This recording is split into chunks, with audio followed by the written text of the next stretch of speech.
You can support the Reality Check podcast on Patreon, GoFundMe, or by purchasing one of my books. Links down in the show notes below.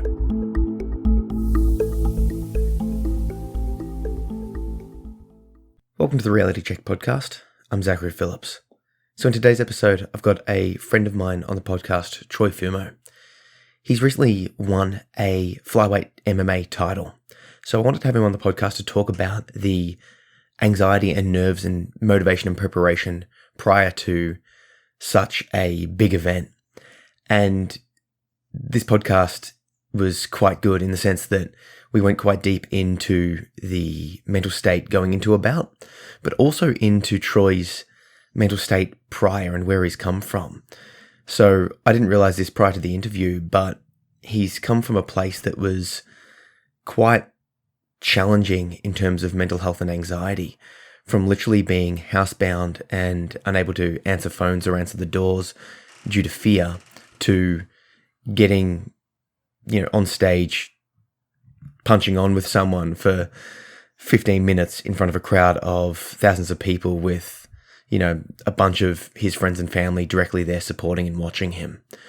Such a massive turnaround, such a massive change. So I think a lot of people will get a lot from this podcast, even if you're not into fighting or martial arts in general. Just hearing Troy's story and how he's come from where he was to where he is massively inspiring. And I can definitely appreciate that journey and the desire to change and grow. And I think one of the things that he said was that now that he's in the place that he is, he doesn't want to be taken back to where he used to be. So there's this constant motivation to keep working on himself, to keep growing, to keep pushing. So if you're into MMA and martial arts and want to have a look at the bit of the psychology behind that, listen to this podcast. And even if you're not, even if you're just wanting to get help and inspiration to overcome crippling anxiety, this will be a podcast for you. I really enjoyed having Troy on the podcast. He's an amazing guy to work with, to train with, as well as to interview. Check it out.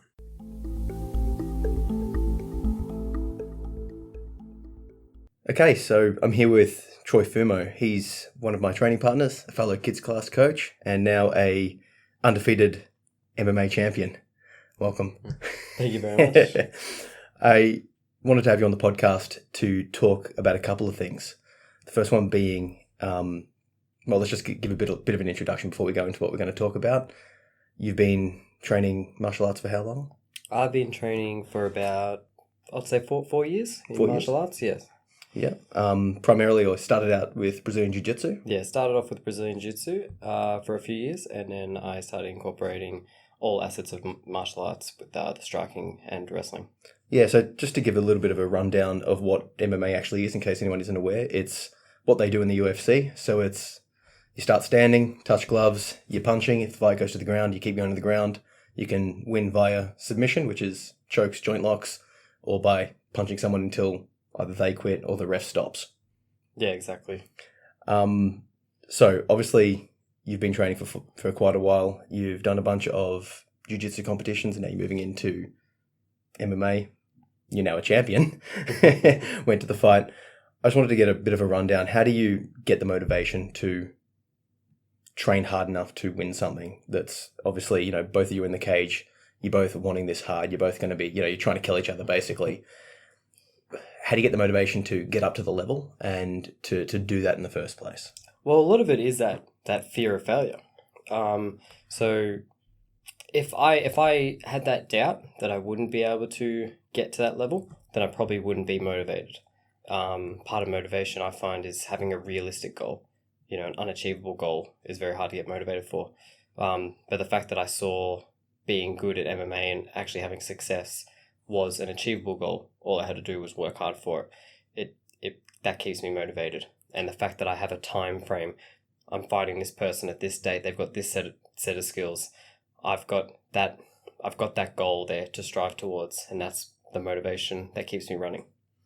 Okay, so that's now, right? You've had a few under your belt. Let's say you're prior to your first MMA fight, because I've had one kickboxing fight, scared the shit out of me. I won the fight, and I'm like, never fucking doing that again. So how did you sort of overcome those nerves prior to the first fight? Well, I guess if we go from the beginning, to my first competition where when I started with just Brazilian Jiu-Jitsu, which is a lot less There's a lot less consequences, isn't there? Exactly. So it's a bit less intimidating. If you look at it from the outskirts, it's just grappling with no striking involved at all, and a lot more rules set in place to keep the athletes protected. But there's still the same competition nerves. It's still competition. There's still pressure on you to perform. There's still this anxiety that you build up in your own head of what are people going to think if I lose? All this sort of stuff that runs through your mind when you're about to compete against someone. And early on, I felt like I see some of the guys competing for the first time now, and I think that they handle themselves a lot better than what I did when I first started. I was terrible. I would freeze. I felt so nauseous during and after and before the matches. I had no control over my anxiety and stress and emotions leading up to competitions, and so that really hindered my performances. But it actually, that alone motivated me, because I knew that it was something that I could overcome, and I didn't want to have that, because I still had my goals. It wasn't like I was satisfied with just doing one competition. Like, okay, I've tested it, I tried it, I'm happy. I had more goals I wanted to achieve in this sport. So the fact that I struggled really badly with my anxiety with competition, I didn't want that to stop me. I didn't want that to be, well, I did it, it's good now to stop. Because I knew that there was a lot more work to be done. I knew that I needed to find ways to overcome those emotions. So that was my motivation. Was I would put myself in these competitions where I was terrified, and like I would underperform badly, and I'd and that was the impression I was leaving on people, was like, man, this guy's just going these competitions and losing all the time. Like, I could just be at the gym and dominate at the gym and have this reputation of being good, but never competing. But there was something that I wanted to achieve for my own growth and my own development in the sport, and that's what kept me motivated. That's what I wanted to eventually overcome and achieve. So that's from jiu-jitsu, and I suppose it's just a logical step to go to the boxing or the Muay Thai fighting, and then from that into the MMA fighting. It's like that same thing applied again and again, yeah? Yeah. Okay, so let's go for an MMA fight. It's more serious, or the title fight, right? So I was in the crowd with, I don't know, maybe there was 30-ish from the gym, plus people, maybe more, plus people from the family. Like it was almost embarrassing how loud people were cheering for you, because everyone was there. It was crazy. So for a belt, you're the final on the card. So there's 14 people on that card, or 14 pairs fighting on the card. You're last, so everyone's there to see you. You came sort of and said hi to all the guys and girls prior, and you're just very bubbly, very happy.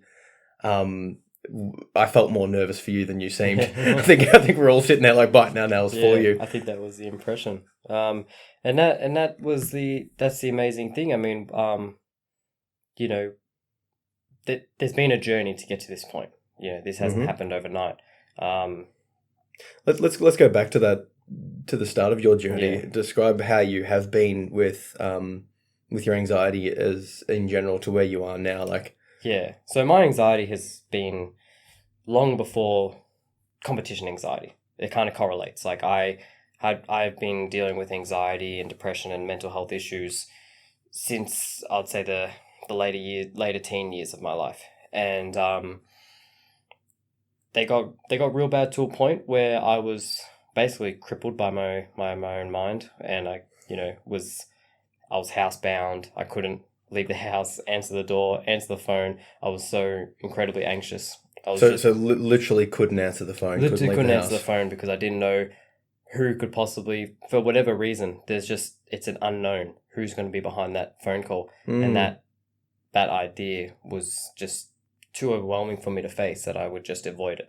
The easiest coping mechanisms in life is just to avoid things. Which can, lead to horrible things where people avoid life and they avoid things to the point where they, suicide. So that was sort of the the low point. That was the place where I was heading towards in that moment of my life. And so I had to overcome. I was able to overcome that once I recognized that it was mental health, because at the early, when you're a teenager, that you don't really know what's going on. You're just having trouble dealing with a lot of things, and there wasn't as much things out there about mental health as what I'm seeing in the school system now. So I basically just dropped out of school, stopped living my life, was just stuck in my bedroom 24/7, not getting hardly any sleep because I was so anxious that I couldn't even sleep. I was having sleep paralysis, waking up in the middle of the night with my heart racing. So lack of sleep, I was getting all these weird hallucinations at night, and and I got all sorts of illnesses from it. Physical illnesses. That's what people don't. People think mental illness is just toughen up, get on with it, but I was actually dealing with, on top of all of that stuff, there's physical symptoms that are coming in. Of course, because you got. I had things. I had at 17 years old, I had shingles. I had stomach ulcers, heart problems. I had all these procedures done on me where they're putting microphones all through my cameras all through my body, and what was the cameras? That was just to check my internal organs, because I was getting so many stomach issues, where I was getting constipation, irritable bowels, that they didn't really know what it was at the time, because I didn't know what it was. That we were just trying to figure out what's causing all these issues with you, because you're getting all these intestine problems and stuff, and then lo and behold, all those things have a thing stress can cause all those things, and that's what it was. And so on top of just having anxiety which makes things difficult in the first place, I'm getting all these physical symptoms from it, which of course you're feeling nauseous every day as well, because you're overwhelmed by it. So 100%. And then that leads to lack of eating, because you don't want to eat food, because then so then you're getting malnourished. So those were all the physical things that I was dealing with on top of the fears that time. Dealing with day-to-day life, the competition wasn't even in my mindset at that stage, because it's just getting through life was hard enough. So that was sort of the early on of my life with anxiety. So this has been when I first started getting help with my mental illness, which I first started treating it properly when at around 2011. Mm-hmm. So this has almost been a 10-year battle for where I'm at now.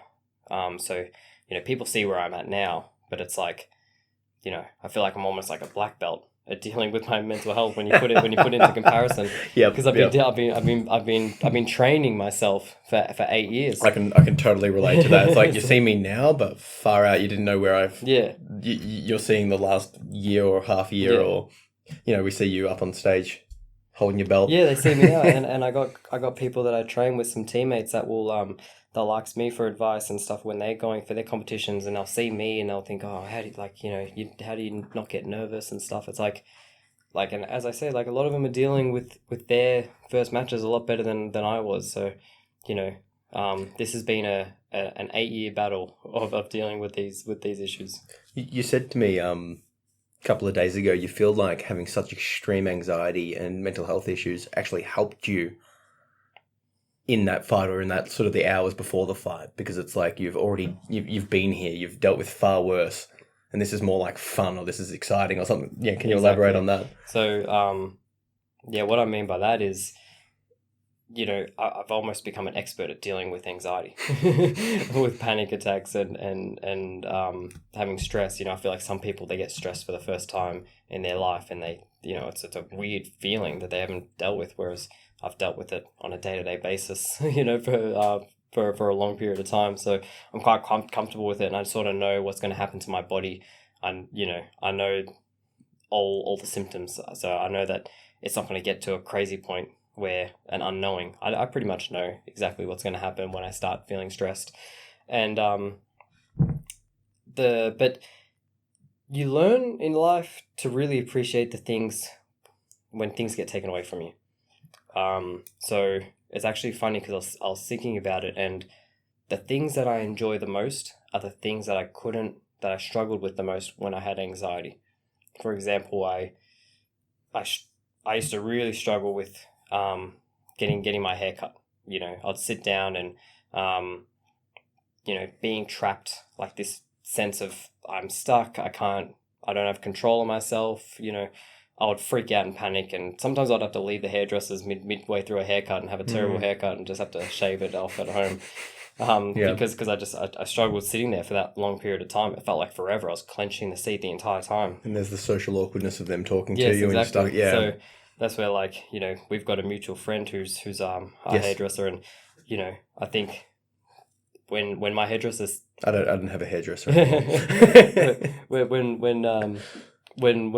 when he sees me come in, I think he I haven't gone into too much detail with it, but I think he really sees how much I enjoy the experience, and I like coming in, and we have a nice we have really nice conversations with each other, because I'm just I love the experience now, because I learned to appreciate that. A lot of people would just take a haircut for granted, or for what it is. It's just a haircut. It's not a big deal. But for me, that was something that was taken away from me because of anxiety. And going to the movies was another one where I could not sit in a theater for a long period of time with this darkness and loud noises, and again feeling trapped and having all these people around me.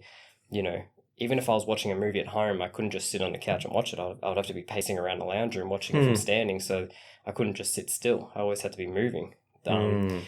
So bring that back to the fighting. Yeah, you're saying you've been in a far worse place basically, and you recognize these symptoms. You know how bad it's going to get. And fighting's what I love to do. That was always, even at my lowest point of anxiety, I was watching UFC at home, and I envied them, and I was like, I wish I could do that. That was always a goal of mine. And when I started dealing with my mental health issues and getting to a place where I could do things again, the first thing I did was sign up to Brazilian Jiu-Jitsu classes and start training, because that was always my goal, and that was always something I wanted to do. And now it's because I've got such a good hold on it. As I said, it's been an 8-year journey. Now that I finally am at a good place with dealing with anxiety and depression and whatnot, I now just can appreciate all those things, because like I remember the times in my life where I'd sit down and watch UFC and wish that I could be like that, and now I'm actually doing that. So it's like of course I'm going to get nervous, and of course I'm going to get stressed during it.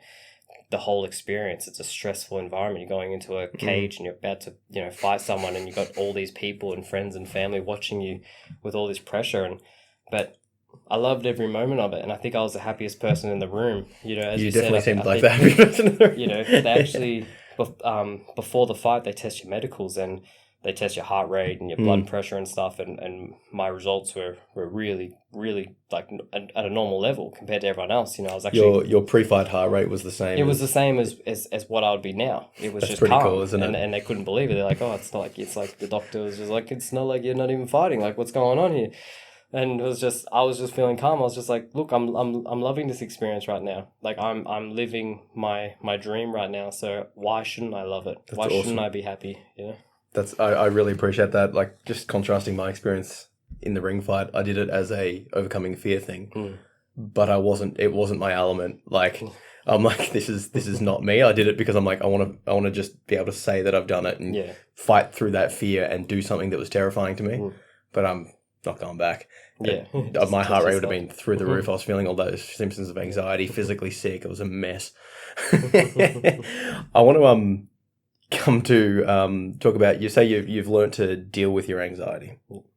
What did you do, or what do you do now that you said you've learned to sort of acknowledge the symptoms? You know how far things can go. So it's, I suppose, awareness and acknowledgement. Yes. Is there any other things that you would suggest that work for you that might work for other people as well? Well, it's a day-to-day sort of thing, and obviously depending on where you are at, it changes. When the anxiety is really bad, to the point where you are struggling day to day and it's really noticeable, then it's a bit different. Then you got to, I believe, well, for me, my coping strategy was just, there were little goals, maybe going outside for a walk and, leaving the house and answering the phone when it rings and, interacting with people, interacting with your friends, socializing and stuff, just staying present in what's going on. Don't just abandon things because you think people don't want you around, or you get these thoughts and this anxiety that takes over. They take over your thoughts and thoughts of other people. So I would suggest just putting yourself in slight uncomfortable situations, but things that are good for you. Yes. Positive environments, but not avoiding things because of that anxiety. And obviously, when you get a bit better at it, when you start coping with anxiety a bit more, then you get a real good chance at recognizing things. I had a psychologist show me this really good thing, which was recognizing that everything interlinks. Your thoughts control your how your body feels, and then how your body feels will change your behavior. And if you can recognize those steps, before it leads to the behavior change, because once it gets to the behavior change, then things have already gone a bit too far. If you can recognize, okay, my heart rate's racing at the moment. Why is that racing? Oh, it's racing because I'm nervous in this situation. Why am I nervous about this situation? It all leads back to your thoughts. And if you can sort of tackle it early, you've got a much better chance at avoiding it becoming an issue. So looking at it as an early intervention. Yes, exactly. You mentioned I noticed my heart rate, and then that causes you to check into your brain or to your thoughts. Yeah. So it's sort of like, I feel this too. Like I've said it before, I'll notice that I'm bumping into stuff. Like when I'm feeling a bit depressed, I'll be like, I'm clumsy. Yeah. Or I'm on the mats and I'm just sucking. And people that I can usually handle with ease, like it's a real challenge, or they start beating me. Yeah. And that's a warning sign for me. And I'm like, hang on, how am I actually feeling mentally? Yeah. And either I'm like getting physically sick, or there's something actually going on. Yeah. So testing the body to check the mind. Yeah. It's good to, just be in check with yourself every now and then. Like, you're always going to have bad days and days you're not feeling on. And sometimes it's good just to, today I came into class and I was feeling a bit frustrated and stuff. And, I was just, you sort of tap in your own mind and be like, why are we feeling this way? And you start, once you start rationalizing it, and then you realize, okay, maybe I shouldn't be feeling this way over something like that, and you start to, you've got a lot better of a chance when you actually take a look into yourself. Okay, I appreciate that.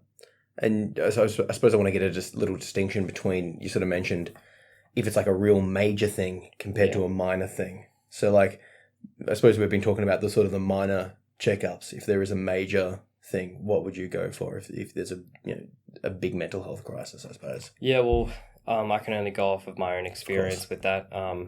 And as I said, it has been a process, and sometimes I got to remember where I was, because sometimes like, you just go day to day, and you sometimes it's nice to look back and you're like, man, like the amount of obstacles I've overcame. And when I think back in those earlier days of when I was really struggling with mental health, that the early steps I took was just, first of all, you just got to get help. You just got to, whatever remedy works for you. Obviously if it's not,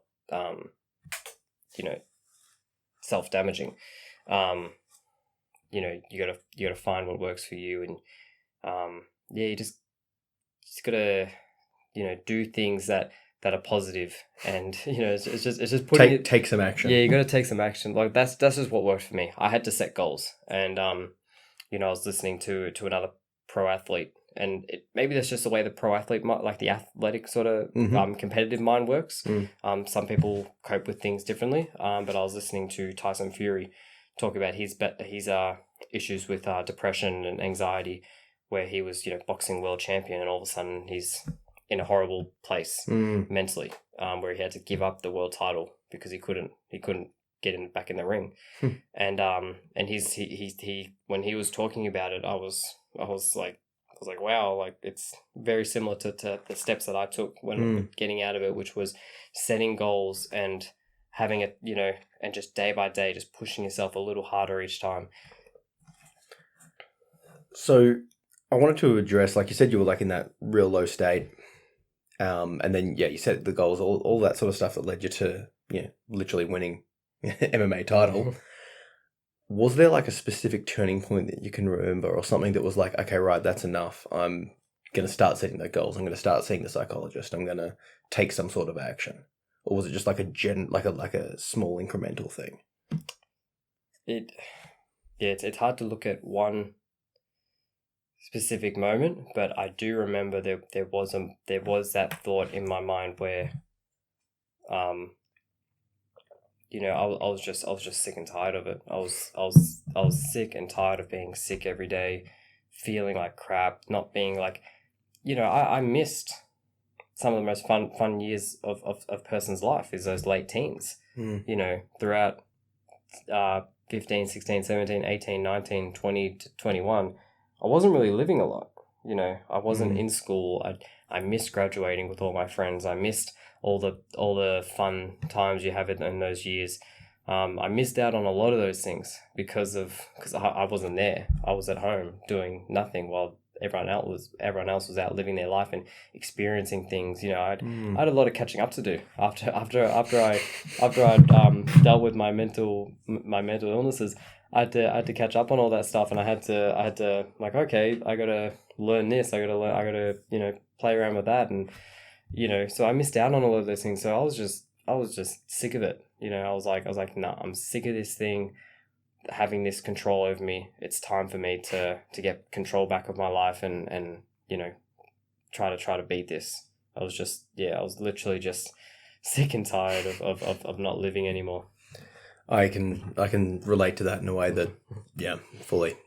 Let's get fight specific. Okay, so just to give a little bit of context, you're a flyweight, so that's 56 kilos and lighter. So you're very fit. I've never seen you tire. It's very hard to wear Troy out. The fight was 5 by 3 minutes. Yeah. So that's and it went the distance. So that's 15 minutes. 15 minutes. It's a long while. Imagine just sprinting straight for 15 minutes. That's what it felt like. So first round, we all thought we thought the ref was gonna call it. Yeah. I can't remember exactly, but it ended up with you on top, ground and pounding. And I reckon if it had went for another 20 seconds, the ref might have called it then and there, but he didn't. And then you had to go back to your corner, and the second round, a bit slower, a bit more tired, recovery. I think you said it was like the most tired you've ever been. Oh yeah, it was the most tired I've ever felt. Like after, as you said, I'm pretty lucky because, I feel like there is this misconception which being small means you're naturally fit. I don't think you're naturally fit, but I feel like a smaller person has a greater endurance potential than a bigger person. And so I felt like I had really gotten high with my endurance to where it was a lot higher than most of my training partners, because I'm small and pretty athletic, that I can reach at a certain level that others can't. And so I got to a point where I was getting through training sessions really comfortably, like really hard endurance training sessions, and but it wasn't anything like I felt in that fight. I felt terrible, and I knew I still had a long time to go. But again, having my back up against the wall and having being in a discomforting position wasn't something that I wasn't used of. Appreciate that. Third round, you came back a little bit. Did the refs give you that round? Yeah, I think they did. It wasn't as anywhere near as convincing as the first round. You lost the second. Yeah. Did they give it to? They did. They didn't announce what the actual okay. scorecard was, but we can speculate that I definitely won the first, and he probably got the second one.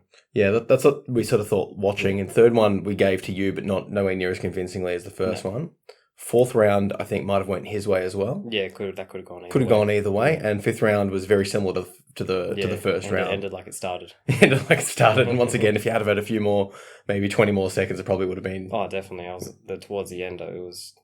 I think I counted like nine solid punches landing without him moving.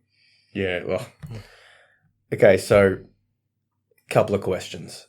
How do you, after that first round, how do you have the stomach or the guts or like the will to get off the chair and go again? And then at the end of the second round, and third round, fourth round, because it's on another level of cardio, right? Yeah, it is. And it's definitely a mental battle in itself. but as I said, I've had a lot of experience with mental battles, so I was pretty. That's where, like, I've mentioned I feel like I've got a bit of an advantage over most people because I've had a lot of mental battles to deal with. That mental battles in a fight, I'm pretty comfortable with. But I was very fortunate. I had my coach John Donahue with me the entire time in my corner, and he's seen me from when I first entered that jiu-jitsu gym where I couldn't make eye contact with anyone and walked in with my head down and didn't talk to anyone. I went from going into class right as class started, so I didn't have to talk to anyone, and being the first one out of the gym as soon as the class had ended, from being the first one in the gym to the last person in the gym. I think that's what everyone that trains with me knows. I'm the one that hangs around and chats to everyone, and I'm the one who's the first person here. So things have turned around a lot, and he's seen that whole journey for me, and him being in my corner was real special for me because he knows me so well, and he knows what I'm capable of more than what I know. So when I felt like I was completely out of it, he knew that I still had more, in me. So he just reassured me that and told me, just keep fighting through because you're gonna get that second win, and that's pretty much what happened. I put that trust in him, and I obviously just had to dig deep myself, and I knew I could, because that's the way we train here. My coach is, he's another piece in the puzzle throughout this whole thing about overcoming anxiety and stuff. Is the way he trains us. He's got a lot of knowledge in sports psychology, working 100%. with a lot of professional athletes, and he's he keeps us honest, and he makes us push ourselves a lot harder than we probably would like to. And it's been all good experiences for me because he's made me dig deep, and he's made me go out of my comfort zone a lot. And at the time it's very hard, but it's a blessing, in these circumstances, because when you're faced with that challenge and that having to go through that adversity at that moment, you saw what I was able to do. You saw that I was able to overcome, and it's because of the way I've trained, been trained. I can appreciate that from my own perspective. When it's happening, when you're getting pushed beyond your limits in class, it's terrible and it feels horrible, but it's definitely translated into like just non-combat aspects of my life. Yeah. Just pushing through just life stress or challenging conversations or just anything. It's like I've been here. It doesn't bother me. Exactly. And it's I can definitely relate to that. You're in an MMA fight. This guy's in the ring trying to punch you in the face as hard as he can, right? He's trying to rip your head off. Yeah. Do you feel, this might be a stupid question from, my lay perspective. You get hit in the face in the ring. Yeah. Do you feel the pain at the time? Like you get kicked in the guts or in the, thigh kicked, something happens to you, like you get struck. How much does it hurt in the ring? And I suppose like afterwards, obviously when the come down happens, you feel it, but yeah. You definitely feel it. You definitely, you do have adrenaline, and you probably take it a lot better than what you do, if you don't have that adrenaline. I think the adrenaline just helps with the recovery process. I find I still feel like you feel everything. It's just you recover a lot quicker and you bounce back from things a lot faster, than you would without it. So you don't really have that reaction to it. You feel it, but you don't really react to it. You just keep going. So yeah, you definitely feel it, and but as I said, it's not enough to stop you. It's you just keep battling through it, and but definitely it was more so afterwards that I felt the pain in certain areas of my body that were damaged throughout the fight that I didn't even realize, and then obviously the days after. It's a lot of sorenesses. In your striking, in your MMA career, you're undefeated in your general striking. So boxing, Muay Thai fights. Have you been knocked out before? No, I haven't been knocked out or dropped or anything. Are you concerned about like brain damage or head injury, that sort of stuff? I'm not concerned about it. I'm aware of it. Mm-hmm. I'm not oblivious to it, and I'm not I'm not going to be irresponsible about it. I do train in ways to keep that, with that in mind. I don't like to train if I've got head sorenesses. If I feel like I've got headaches, like I've I remember one time you got hit in training pretty hard and you were saying you had a headache. yeah, so I've had definitely strong symptoms of concussion like issues in the past. And I've used those experiences to grow a bit and be a bit smart with my training. I don't like to spar any more than once a week, because I know, I'm as you said, I'm a 56 kilogram fighter. I'm not very big, and there's not a lot of guys my weight that I get to train with. So if I'm sparring a lot with guys that are 70 kilos or plus, and I'm getting hit, It's a big hand. Yeah, it's a lot of force for me to take. So, and I don't really have that force to keep them away from me. They're just going to sort of walk through me and land all their power. So I do try to be smart with my training to avoid taking too much damage. So it's definitely something that I keep in mind, but I don't.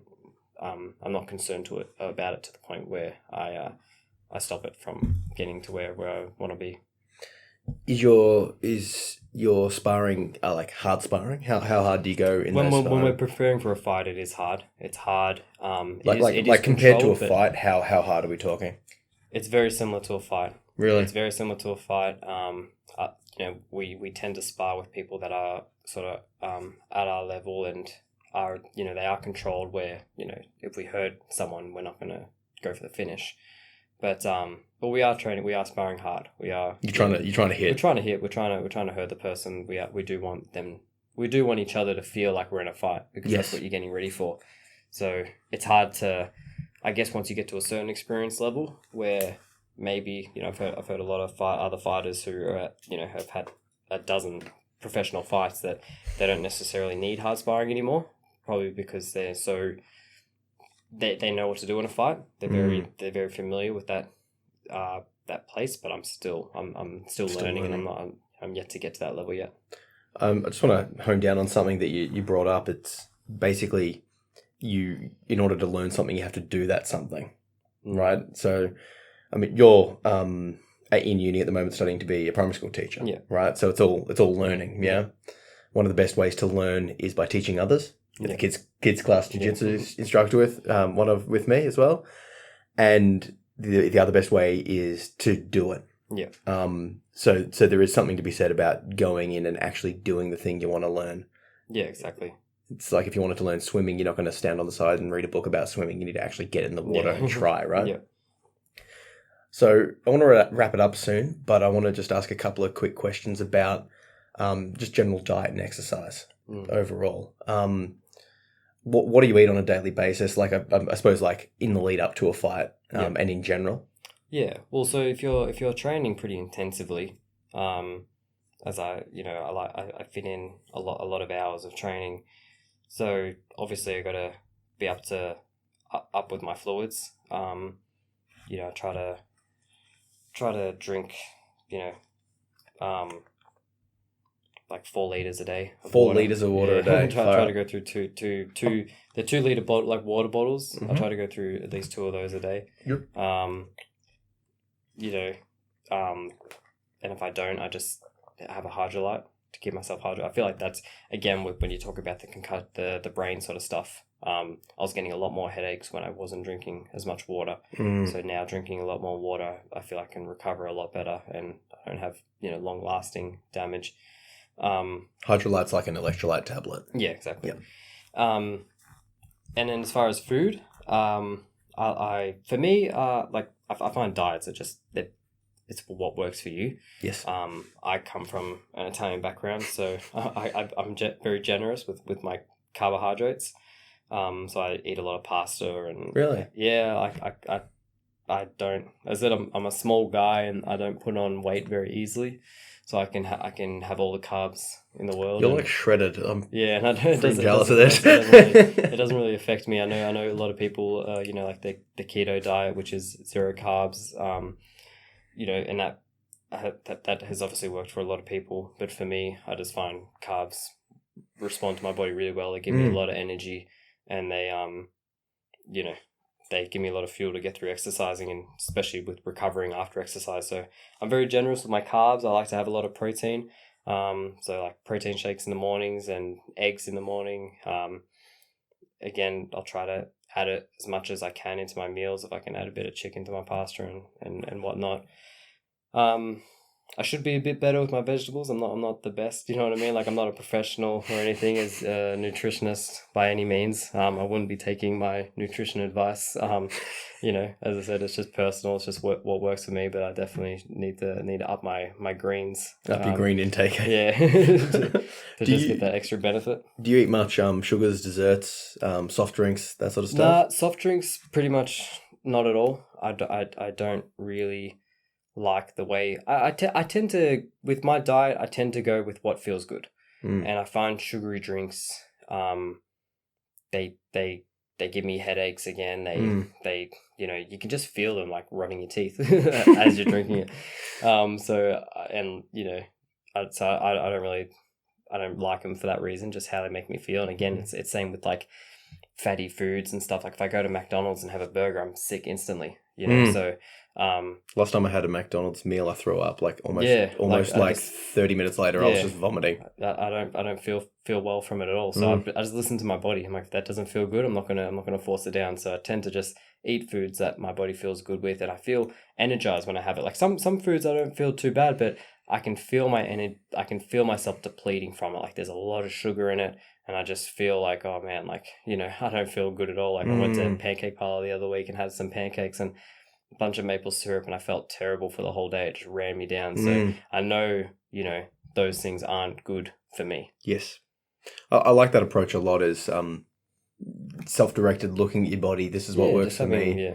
Yeah, my diet's almost the opposite of yours in terms of carbs to fats to proteins. I don't have any carbs. Not, I have some, but I'm almost avoiding pastas because I just feel terrible in it. Like, exactly. For other people, like, I've heard that a lot. Like a lot of people are very envious of my diet because I am very envious of your diet. They're not able to get away with the carbohydrates as I am. But at the same time, there are some foods that I see other people have with no problem, like cheese, for example. A lot of people have cheese and have no problem at all with it. For me, I've got to really limit my cheese intake because I find it irritates me a lot. So, so certain foods I just stay away from, or I like just that. limit.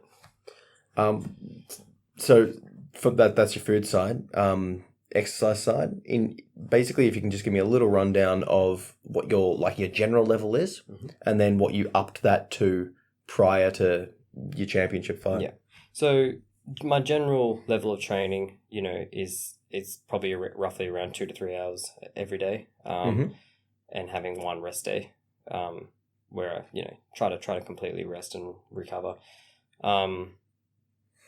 Again, I'm doing this with goals and intentions of performing at a high level. So, I put a lot into my training, and in those hours, I exert a lot of energy and a lot of work in it. Are those 3 hours just class time, or do you do any strength and conditioning work? If day to day, or like when I'm not preparing for a fight, I will do some probably like 30 to 40 minutes of strength work added into it. Try to build some muscle during when I'm not preparing for a fight. But then if I'm preparing for a fight, it's a lot more training, and it's not so much strength work. It's more so cardio work to get me ready to be fight fit. Any stretching or like yoga or anything like that? I do yoga classes very rarely. I do them every now and then, just jump in them because I really enjoy them, and I find them fun and very beneficial.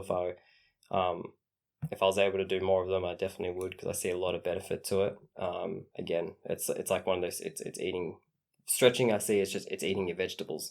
It's something you don't like doing. It's not the most pleasant thing, or it's not the most fun thing you can do. Like it's much more fun to learn how to throw kicks at someone's head and do some cool submissions in classes and do a bunch of rolling and sparring. But it's one of those things that it's very beneficial, and it's a huge necessity in training. So eat your greens and stretch more. Eat your greens and stretch. They're probably the least fun things for me, but I got to do more of them. I like it. All right. So what's next for you in terms of your fighting? Well, I do want to be active this year with competing, and I'm fortunate now that I'm in a mental state where I can push myself to those limits. I really feel like I can now, and so I want to take advantage of that, and I want to really give this a good crack and make this year a big year for me. So I'll be competing a lot in all sorts of martial arts competitions as much as I can. Looking to defend your title? Definitely. When any hints on a date or anything like that coming up? Possibly May. Possibly May. So that's, what is it now? March, April, May. 2 months. Yeah, quick turnaround. Quick turnaround, far out. Yeah. Back on the pre-fight prep. Yeah. I love it. So if people want to contact you or check up with you on Instagram, Troy Fumo _MMA. Yeah, so if you just, if you're interested in following my journey and, want to shoot me some questions or whatever, if you've gone through the same thing, I'll be happy to respond. 100%. Thanks for jumping on the podcast. I appreciate it. Good. Thanks for having me. Done.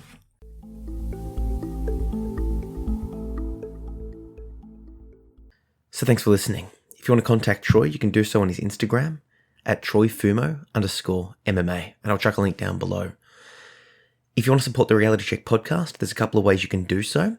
I'll put a link down below to all of these links, but the best way would be to just tell someone about it. Just say, hey, check this out, send them a link, send them a private message, tell them in person and say, hey, I think this podcast will be a good listen for you. And if you're liking it, wherever you're listening to it, put up a review. Hit that 5 stars, put a little bit of a comment in there and say, hey, I enjoyed this podcast. It really does help spread the word. The more reviews, the more likes, the more shares, the bigger the audience and the more we can spread the message and the more help we can help each other with. If you want to help me out a little bit more directly, you can do so by purchasing one of my books. They're available and out now as ebooks, paperback, and audiobooks. I'll chuck the links down below for that. And if you can, I would really appreciate some direct support through Patreon or PayPal or GoFundMe. If you have a little bit of extra cash and you want to throw it my way, just as a way to say thank you, I would really appreciate that. Doing these interviews and podcasts and blogs and all that sort of stuff does take a lot of my time. I'm doing this as a passion project and I'll keep doing it, but if you're finding some value, if you think this is worth a cup of coffee, send me a couple of bucks. It really does help. A small amount on your end would make a massive difference on my end. And finally, if you want to connect with me, I can be found on my website at zachary-phillips.com or on social. I'm everywhere at Zach P. Phillips. All the links will be down below. So yeah, catch ya.